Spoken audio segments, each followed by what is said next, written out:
Andinoda kuti haasi kupinda personal.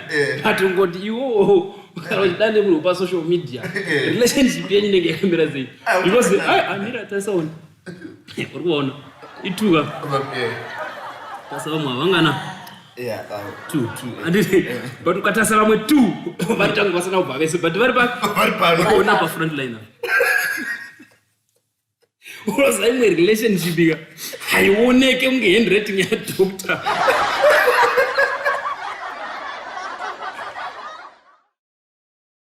Unoziva ndikufarira magariro akaita vanhu. In fact, my shows get this.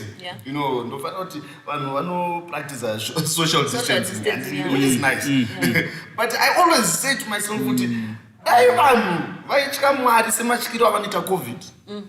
Dai kugena kungori na certain girlfriend.